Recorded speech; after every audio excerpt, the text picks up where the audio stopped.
नमस्कार साथियों। नमस्कार साथियों। आज हम आपके लिए ल्यूसेंट नामक किताब से बौद्ध धर्म लेकर आए हैं। ये ल्यूसेंट का टॉपिक नंबर 7 है। हम आपको ल्यूसेंट से ही पूरा पढ़ के सुनाएंगे। आप लोग ध्यान से इसे देखते रहिए क्या क्या लिखा हुआ है इसमें। तो लिखा है कि बौद्ध धर्म के संस्थापक गौतम बुद्ध थे। इन्हें एशिया का ज्योतिपुंज कहा जाता है। महात्मा बुद्ध को लाइट ऑफ एशिया, एशिया का ज्योतिपुंज कहा जाता है। इसके अलावा बुद्ध धर्म से संबंधित कुछ बातें और भी लिखी हुई हैं। जैसे इनके जन्म का जो प्रतीक है वो है सांड एवं कमल, गृह त्याग का प्रतीक है घोड़ा, ज्ञान का प्रतीक है पीपल वृक्ष, निर्वाण का प्रतीक है पदचिन्ह, मृत्यु का प्रतीक है स्तूप। गौतम बुद्ध का जन्म 563 ईसा पूर्व में कपिलवस्तु के लुम्बिनी नामक स्थान पर हुआ था। इनके पिता का नाम शुद्धोदन शाक्य था, जो कि साक्यगढ़ के मुखिया थे। इनकी माता का नाम मायादेवी था। इनकी माता का नाम मायादेवी था और मायादेवी की मृत्यु जो है इनके जन्म के 7वें दिन ही हो गई थी। इसका लालन पालन इनकी सौतेली माँ प्रजापति गौतमी ने किया था। इनके बचपन का नाम सिद्धार्थ था। गौतम बुद्ध का विवाह 16 वर्ष की अवस्था में यशोधरा के साथ हुआ और इनके पुत्र का नाम राहुल था।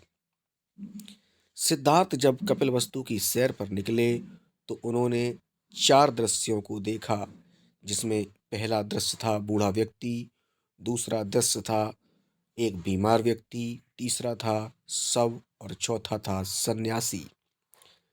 सांसारिक दुखों से, सांसारिक समस्याओं से व्यथित होकर के सिद्धार्थ ने 29 वर्ष की अवस्था में गृह त्याग कर दिया, जिससे बौद्ध धर्म में इस गृह त्याग को महाविनिष्क्रमण के नाम से जाना गया। सांसारिक दुखों से व्यथित होकर के सिद्धार्थ ने 29 वर्ष की अवस्था में 29 ईयर ओल्ड थे, उसी समय इन्होंने गृह त्याग किया और इस घटना को महाविनिष्क्रमण कहा गया। गृह त्याग करने के बाद सिद्धार्थ ने वैशाली के अलार कलाम से सांख्य दर्शन की शिक्षा ग्रहण की। अलार कलाम सिद्धार्थ के प्रथम गुरु हुए हैं। इसके अलावा आप देखेंगे, इसके अलावा क्या लिखा हुआ है, आइए देखते हैं।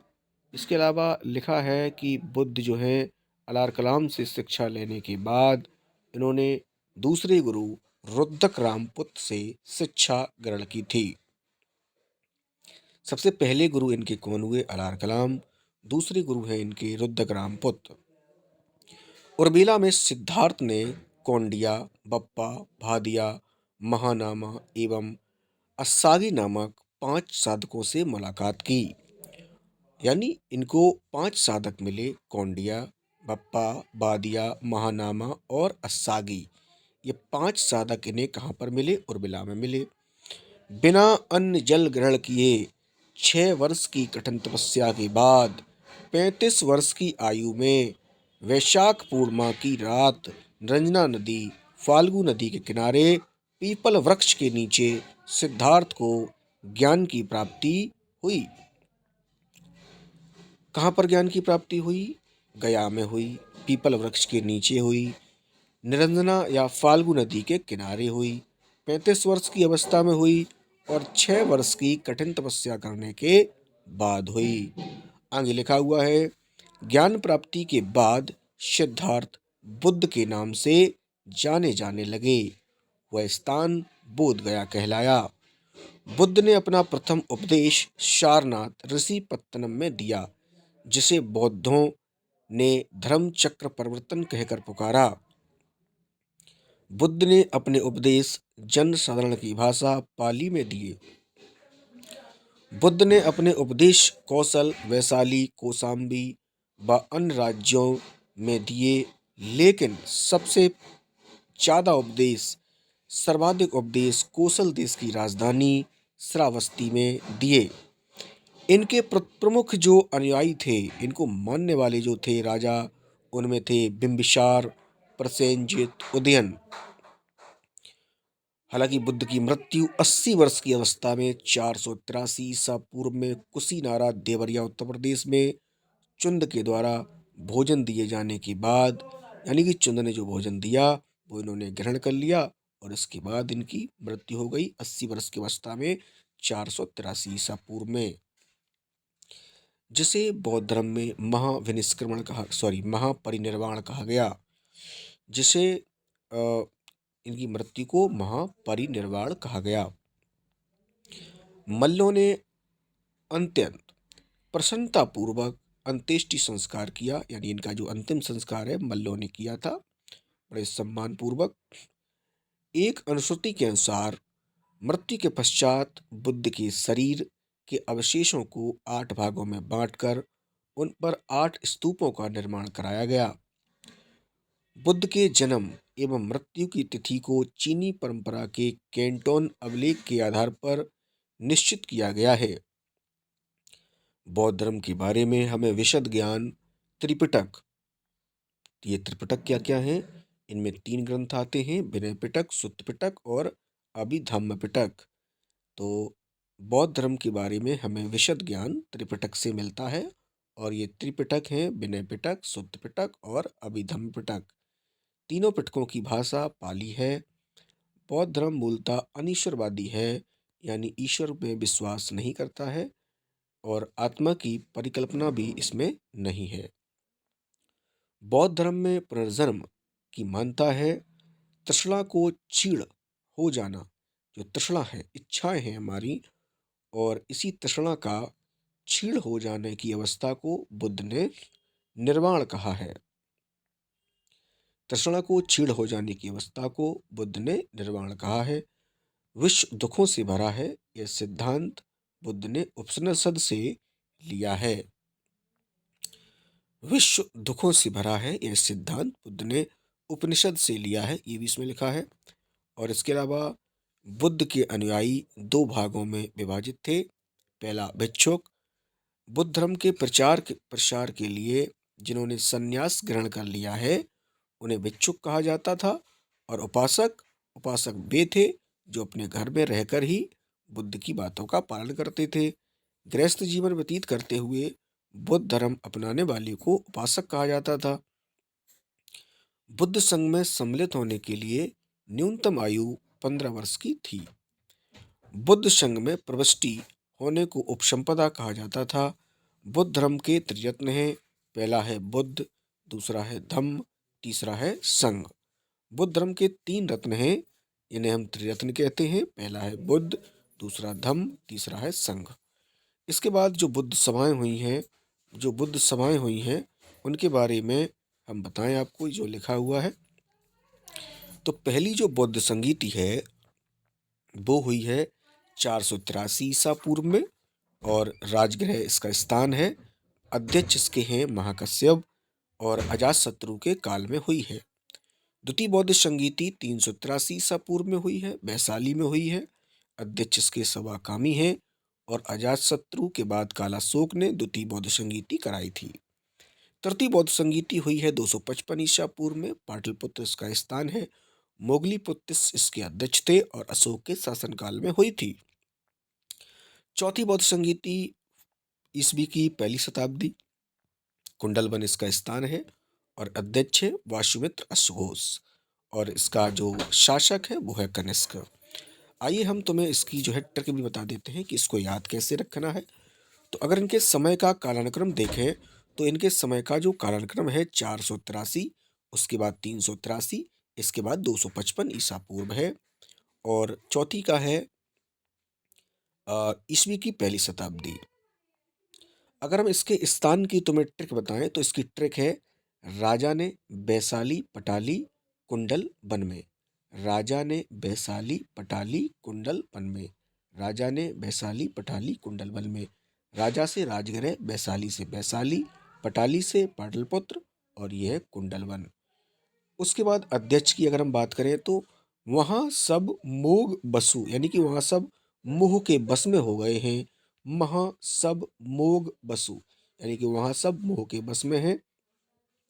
और जो जो राजाओं के ट्रिक है वो है आजा आजा काला शोक कनिष्क, आजा काला शोक कनिष्क, आजा काला शोक कनिष्क। तो आजा से अजातशत्रु, काला से काला शोक, अशोक से अशोक, और जो है कनिष्क से कनिष्क हो जाएगा। तो आपने देख लिया है कि पहली बौद्ध संगीति 483 ईसा पूर्व में, दूसरी 383 ईसा पूर्व में, तृतीय 255 ईसा पूर्व में, चौथी बौद्ध संगीति ईस्वी की पहली शताब्दी, स्थान राजगृह वैशाली पाटलिपुत्र, कुंडलवन, अध्यक्ष महाकश्यप, सभाकामी मोगलीपुत्र वासुमित्र अश्वघोष, शासनकाल है अजातशत्रु, कालाशोक, अशोक और कनिष्क। इसके बाद बाल को लिखा हुआ है कि चौथी बौद्ध संगीति के बाद जो बौद्ध धर्म है वो हीनयान और महायान दो संप्रदायों में विभाजित हो गया। ठीक है, देखो बालक, जो हीनयान के लोग थे वो महात्मा बुद्ध की बातों का कट्टरता से पालन करते थे। यानी कि जैसे मूर्ति बनाना है और उनकी पूजा है, प्रसाद चढ़ाना है, ये सारे के सारे कार्यक्रम ये जो हीनयान वाले हैं वो नहीं करते। जबकि महायान शाखा के लोग थोड़े से बदल गए थे कनिष्क के बाद।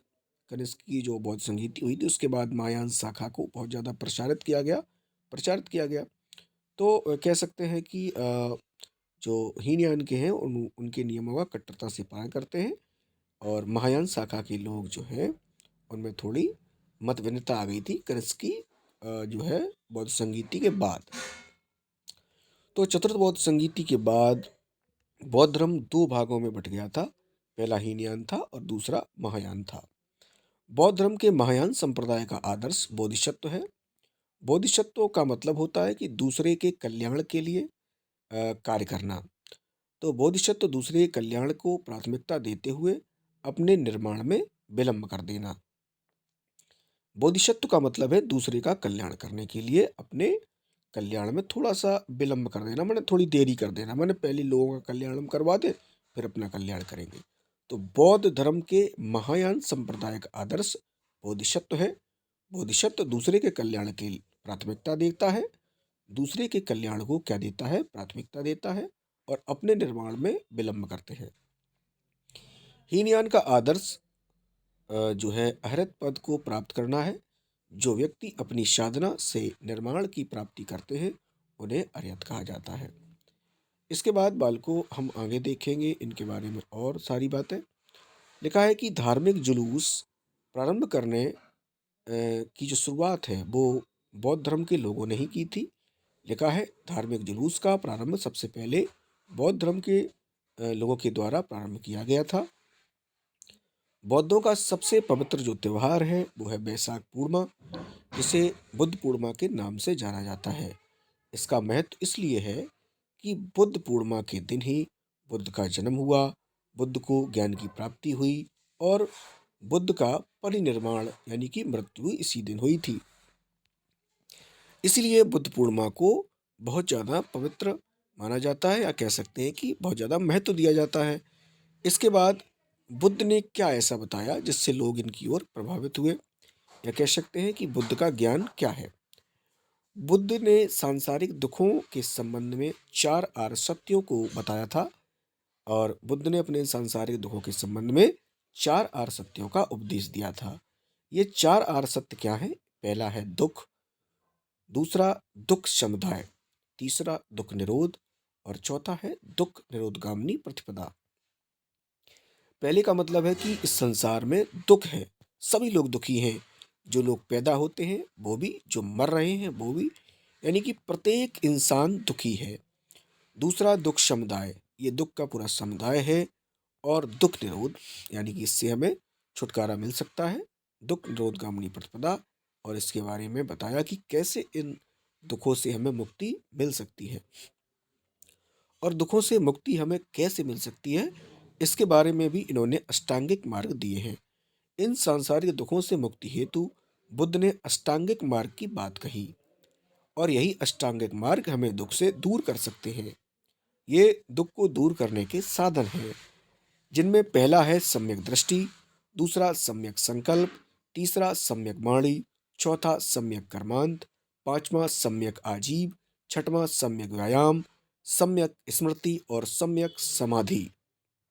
एक बार पुनः, सम्यक दृष्टि, सम्यक संकल्प, सम्यक वाणी, सम्यक कर्मांत, सम्यक आजीव, सम्यक व्यायाम, सम्यक स्मृति, सम्यक समाधि।